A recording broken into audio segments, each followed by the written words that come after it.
आगामी निवडणुकांच्या पार्श्वभूमीवर राज्यभरात सर्वच पक्षांचा प्रचार जोरात सुरू आहे। चंद्रपूरमध्ये काँग्रेस नेते विजय वडेट्टीवार यांच्या प्रचार सभेसाठी नृत्यांगना गौतमी पाटील यांना बोलवण्यात आलं होतं। या मुद्द्यावरून भाजप नेते सुधीर मुनगंटीवार यांनी वडेट्टीवारांवर टीका केली होती। या टीकेला विजय वडेट्टीवार यांनी जोरदार प्रत्युत्तर दिलंय। गौतमी पाटील या कलाकार आहेत, त्यांना प्रचारासाठी आणलं तर यात वावगं काय? गौतमी काँग्रेसच्या विचारांनी प्रचाराला येते, त्यामुळं अशा गोष्टींमध्ये काही तथ्य नाही। सुधीर मुनगंटीवार यांना एकच सांगणं आहे की चंद्रपूर जिल्ह्यात 12 पैकी 8 नगरपालिकेत काँग्रेसची सत्ता आली, आता तुमची चंद्रपूरमध्ये भाजप वाचते की नाही हे तुम्ही बघा, अशा शब्दात वडेट्टीवारांनी चांगलाच पलटवार केलाय।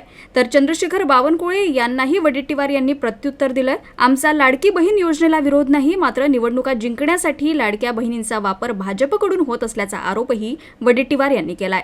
तर निवडणूक आयोगावरही वडेट्टीवार यांनी निशाणा साधला। 50% आरक्षण देऊन निवडणुका कशा घेतल्या? राज्य सरकार आणि निवडणूक आयोगाचं डोकं ठिकाणावर आहे का, असा सवालही वडेट्टीवार यांनी विचारलाय। तर असदुद्दीन ओवेसी हे भाजपचा भाट असल्याची टीकाही वडेट्टीवार यांनी केली।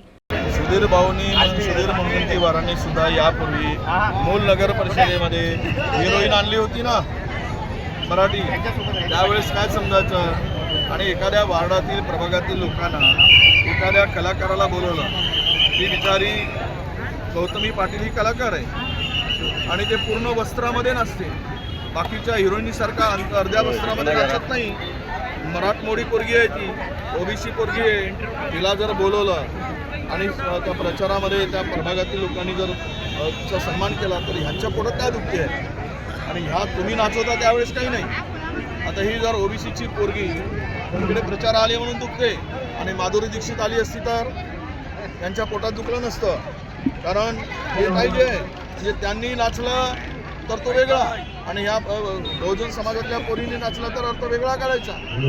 की कलाकाराच्या दृष्टीने बघा, कलाकारांचा अवमान करू नका, हे माझं त्यांना सांगणं आहे। आणि राहिला चंद्रपूरचा विषय, चंद्रपुरात तर भारतीय जनता पक्षाला किती जागा मिळतील हे निकालानंतर समजेल। नाही, एमआयएम हा भारतीय जनता पक्षाचा भाट आहे, तो जे स्क्रिप्ट देईल तो तिकडे बोलतो। त्यांना हिंदू मुस्लिम मतांचं विभाजन करून मुस्लिमांचं वाटोळं करायचं आहे, हे त्याचा अर्थ होतो आहे।